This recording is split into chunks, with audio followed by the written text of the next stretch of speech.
भाद्रपद शुक्ल पक्ष अभिजीत मुहूर्त में बामन जी का अवतार हुआ। बोले भावन भगवान की जय। बामन जी बामन रूप में है, बहुत छोटे रूप में है, इसीलिए उनका नाम पड़ा बामन भगवान बावन। उसके बाद उनको यज्ञोपवीत संस्कार करने की बात हुई। 16 संस्कार में यज्ञोपवीत भी एक संस्कार है। तो यज्ञोपवीत करने के बाद लोग द्विज कहलाते हैं। जन्मना जायते शूद्र संस्कारात् द्विजोत्तमम् वेदाभ्यासात् भवेत् विप्र ब्रह्म जानाति ब्रह्मणः। इस प्रकार उनका यज्ञोपवीत संस्कार कराया गया। ब्रह्मा कमंडल उनको भेंट किए, धरती माता आसन दी है, अदिति माता जो थी लंगोटी भेंट की, सरस्वती जप की माला दी है। उसके बाद कुबेर देवता जो थे वो भिक्षा का पात्र दिए और माता अन्नपूर्णा भिक्षा दी है। इस प्रकार वो भिक्षा मांग करके अपने गुरुदेव बृहस्पति के पास पहुंचते हैं। बृहस्पति कहते हैं कि देखो बामन, मुझे ये भिक्षा नहीं चाहिए, मुझे तो तीनों लोक का भिक्षा चाहिए। इसलिए गुरुदेव कहां जाएं? गुरु कहते हैं कि तुम नर्मदा नदी के तट पर चले जाओ। नर्मदा नदी के तट पर जाओगे, जगह का नाम भृगु कक्ष है। वहीं पर राजा बलि विशाल यज्ञ कर रहा है, वही तुमको ऐसा भिक्षा दे सकता है। इतना कह करके गुरु और बात मान करके बामन जी वहां से चले। बामन जी का रूप कैसा है? तो बामन जी का रूप जो है, कहते हैं कि पैर में पादुका है, लंगोटी पहने हुए हैं, हाथ में कमंडल है, एक हाथ में छत्र लिए हुए हैं, और मुख पर क्या है? ब्रह्म तेज है। मुख पर ब्रह्म तेज है। ब्रह्म तेज बढ़ता कैसे है? तो ब्रह्म तेज गायत्री करने से बढ़ता है। और ब्राह्मण का पूंजी ब्रह्म तेज है। जिस ब्राह्मण के पास ब्रह्म तेज नहीं है वो ब्राह्मण बेकार। जिस क्षत्रिय के पास शक्ति नहीं वो क्षत्रिय बेकार। जिस वैश्य के पास धन नहीं वो वैश्य बेकार। ये ब्रह्म तेज से भरे हुए हैं। ब्रह्म तेज के चलते ही विश्वामित्र को वशिष्ठ से हारना पड़ा। और अंत में कह दिए विश्वामित्र कि धिक बलम क्षत्रिय बलम ब्रह्म तेजो बलम बलम। अरे धिक्कार है क्षत्रिय के बल को। यदि बल कोई है तो एक बल है ब्रह्म तेज का, जो वशिष्ठ के पास है। बार बार मैं प्रयास किया, लेकिन वशिष्ठ के सामने, ब्रह्म तेज के सामने हमको बार बार हारना पड़ा। ब्रह्म तेज मुख पर है। बामन जी चटपट चल रहे हैं और चलते चलते नर्मदा के तट पर जब पहुंचते हैं, दूर से जब जितने यज्ञ करने और कराने वाले थे, जब दृष्टि डालते हैं इधर, तो सबको लगा कि तो साक्षात सूर्य नारायण पधारे हैं। इतने तेज है इनके पास। सूर्य नारायण पधारे हैं। राजा बलि यज्ञ मंडप से निकल करके उतर करके बाहर आया और इनका स्वागत करके राजा बलि कहता कि नमस्तुभ्यं, हे प्रभु आप आइए, आपका स्वागत है। उनका स्वागत किया। यज्ञ का काम रुक गया। सभी लोग उनमें लटक गए और उनको आसन पर बिठा करके, सिंहासन में बिठा करके राजा बलि अपनी पत्नी तंग बटुम बामनम दृष्ट्वा मोदमाना महर्षया कर्माणि कार्यामास पुरस्कृत्य प्रजापतिम। बलि अपने पत्नी विंध्याबली से कहते हैं, बलि कि देखो देवी, तुम ऐसा करो, तुम जल दो, मैं इनका पैर धोऊंगा। पैर धोते हैं और अपनी पत्नी उनकी जो वो जल डाल रही है, वो पैर को खूब साफ कर रहे हैं। पैर धोते धोते बलि कहते हैं बामन जी से कि हे प्रभु, मेरे मन में ऐसा विचार आ रहा है कि मैं सब कुछ अपना आपको दे दूं और मैं वनवासी हो जाऊं, मैं जंगल चला जाऊं, सब कुछ आपको दे करके। इसलिए मेरे मन में ये बात है, प्रभु आप कुछ मुझसे मांग लें।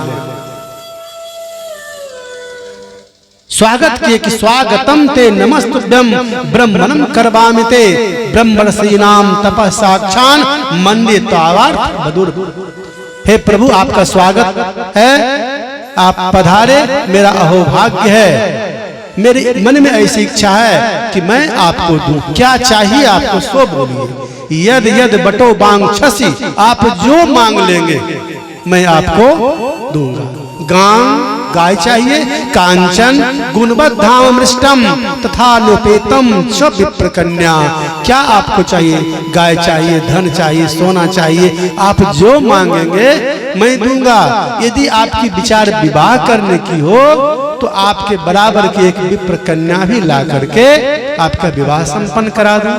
प्रभु आप जो आदेश दे। कहते हैं किसी से कुछ लेना हो तो पहले त्याग दिखाना चाहिए। बामन जी कहते हैं कि बलि तुम देने लेने का बात क्यों करते हो? क्या तुम बिजनेस कर रहे हो? अरे मुझे कुछ नहीं चाहिए, मुझे तो सब कुछ है, मैं क्या करूंगा कुछ लेकर के, मुझे नहीं चाहिए। बलि कहता है कि प्रभु मेरी इच्छा है, बिना लिए आप कैसे जाएंगे, कुछ तो स्वीकार करें। बामन जी कहते कि देखो बलि, ये तुम जो देने की बात कर रहे हो, दान करने की बात कर रहे हो ना, ये तुम्हारा इसमें कोई बड़प्पन नहीं है। तुम्हारे परदादा हिरण्यकश्यपु, उनकी शक्ति, तुम्हारे दादा प्रहलाद उनकी भक्ति और तुम्हारे पिता विरोचन उनकी दानवीरता, तीनों में अलग अलग थी जो गुण तुम में एक साथ दिखाई दे रहा है। अब बलि मन में विचार करता है कि अरे ये तो छोटा सा नन्हा सा बालक है और बात मेरे बाबा परदादा तक कर रहा है, ये आखिर है कौन? तुम दान दे रहे हो तो इसमें तुम्हारा क्या है? सब कुछ, सब गुण तुम्हारे दादा परदादा पिता का सब गुण तुम्हारे पिता के पास। एक व्यक्ति आके कहा कि महाराज मुझे आप अपना आयु दान कर दे, मैं बहुत भोग भोगा लेकिन मेरी इच्छा संतुष्ट नहीं हुई है, आप मुझे अपना आयु दान दे दे। और दे दिया आपके पिता। इसलिए दान वीरता तो तुम्हारी वंश से समाहित है, पूर्वज से मिला है तुमको। बलि कहते हैं प्रभु कुछ ग्रहण करें। बामन जी कहते हैं कि ठीक है, यदि तुम्हारा इतना इच्छा है दान करने का, देने का, तो मेरी इच्छा बस इतना ही है कि मैं एक जगह अपना बैठ के किसी के बरामदे में संध्या पूजन कर रहा था। उस घर की करकसा जो मालकिनी थी मुझे वहां से भगा दिया। उसमें मेरी इच्छा हुई कि मैं कोई दाता मिले तो उससे मैं 3 कदम भूमि ले लूं ताकि चैन से उस पर बैठकर भगवान का पूजन कर सकूं। यदि देना ही चाहते हो तो तुम मेरे कदम से माप करके 3 भूमि जमीन दे दो। बलि जोर से हंसता है, कहता है प्रभु आप ये क्या मांग रहे हैं? और कहता है अपने मन में ही कि बालक सती, ये तो बालक है, इसे मांगने का भी अभी बुद्धि नहीं हुई। बोले क्या मांग रहे हैं? मैं जिसको देता हूं जीवन भर उसको कभी मांगना नहीं पड़ता है। जिसको मैं एक बार दे दिया वो जीवन भर कभी नहीं मांगता किसी से, इसलिए ये क्या मांग रहे हैं? शुक्राचार्य जी वहीं खड़े हैं। वो बोले बलि तुम सावधान हो जाओ, ये कोई 52 और 53 नहीं है, ये छलिया विष्णु है, तुम्हारा सर्वस्व लेकर के तुमको दरिद्र बनाना चाहता है, इसीलिए आया है, सावधान हो जाओ। बलि अपने गुरुदेव से कहता गुरुदेव आप कैसे गुरु हैं?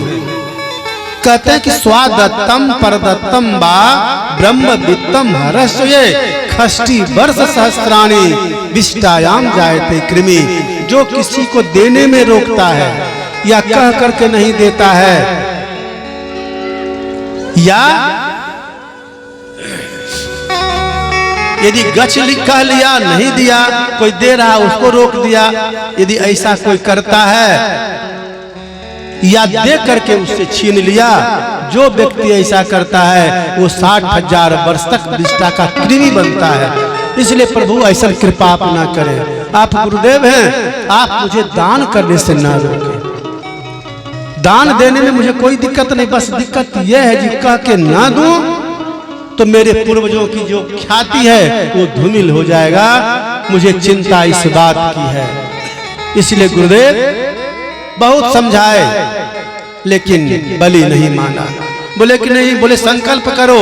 वामन देव बोले कि बलि पहले संकल्प करो।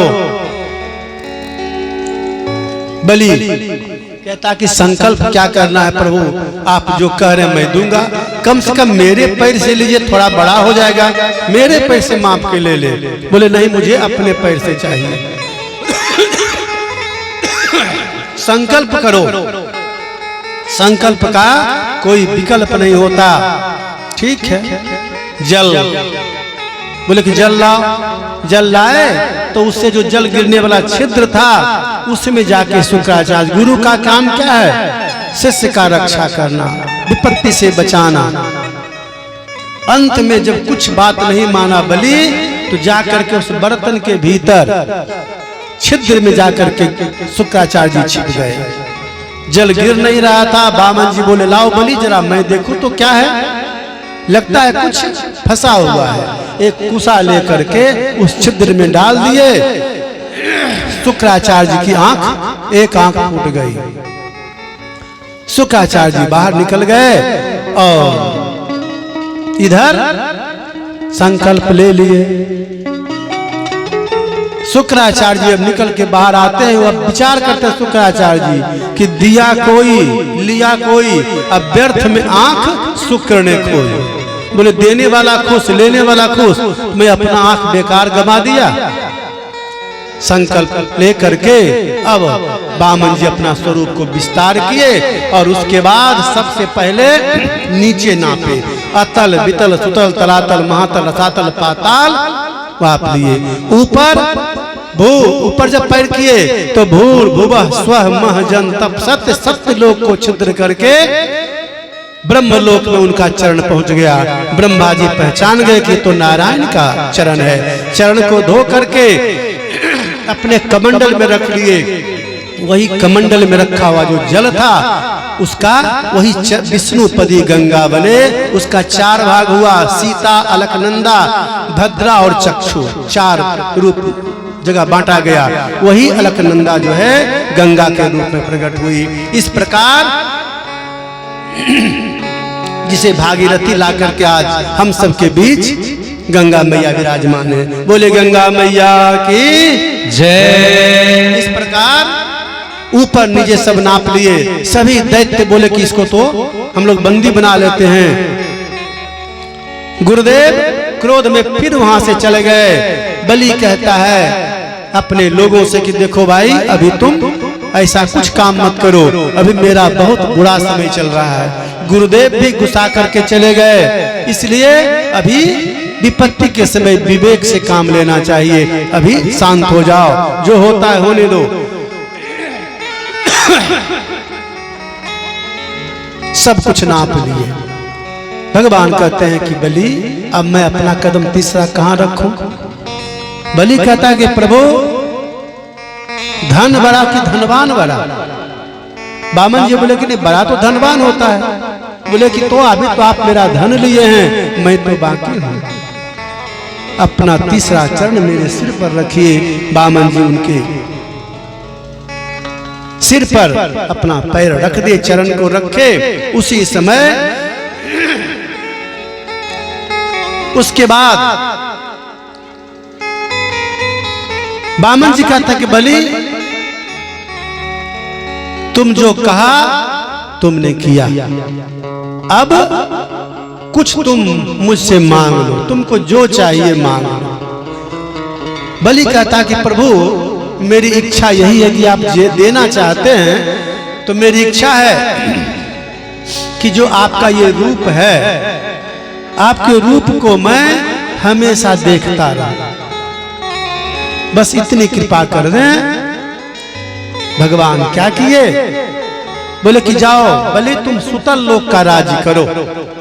और भगवान सुतल लोक जा करके बलि के महल के मेन गेट पर द्वारपाल का ड्यूटी ले लिए। इसलिए कि जब भी बलि जाएगा आएगा तो दर्शन करेगा। यही तो बलि मांगा है, ड्यूटी करने लगा। इधर विष्णु लोक खाली है। लक्ष्मी माता चिंताएं पड़ गई कि ये सब क्या हो गया, मेरे प्रभु कहाँ चले गए। घूमते घूमते नारद जी पहुंचे। मैया बड़ा उदास लग रही हो। हाँ नारद, देखो न मेरे प्रभु पता नहीं कहाँ चले गए। बोले आपके प्रभु मैं देखा हूँ, कहाँ है? बोले वो तो सुतल लोक में बलि के यहाँ गार्ड का नौकरी कर रहे हैं। बोले अरे मेरे प्रभु को क्या कमी हो गई जो उनको ड्यूटी करना पड़ रहा है। ठीक है। लक्ष्मी माता श्रावण पूर्णिमा के दिन सुतल लोक की यात्रा की है। पहुंची हैं तो मेन गेट पर प्रभु को देख के पहचान गई। दोनों में इशारे में बात हो गई कि मैं कुछ उपाय करती हूँ। लक्ष्मी माता अंदर गई और जाकर के बलि को राखी बांधी हाथ में। उसी समय ये मंत्र है, ये न बद्धो बलि राजा दान बेंद्रो महाबला ते न त्वाम प्रतिबदनामी रक्षे माचल माचल। राखी बांधी। बलि पूछता है कि बहन तुम्हें क्या चाहिए? राखी बांधने के बदले कुछ देना चाहिए तो क्या दूं? लक्ष्मी माता कहते कि बस मुझे कुछ नहीं चाहिए, जो तुम्हारे मेन गेट पर जो गार्ड नौकरी कर रहा है वो गार्ड को मुझे दे दो। बोलिए राधे राधे राधे राधे। बोले एक गार्ड क्या मांगते हो, कितना चाहिए? बोले कि बस एक चाहिए मुझे, वही। इस प्रकार लक्ष्मी माता नारायण को छुड़ा करके सुतल लोक से फिर विष्णु लोक को आए। इस प्रकार उसी समय से ये मंत्र चलता है।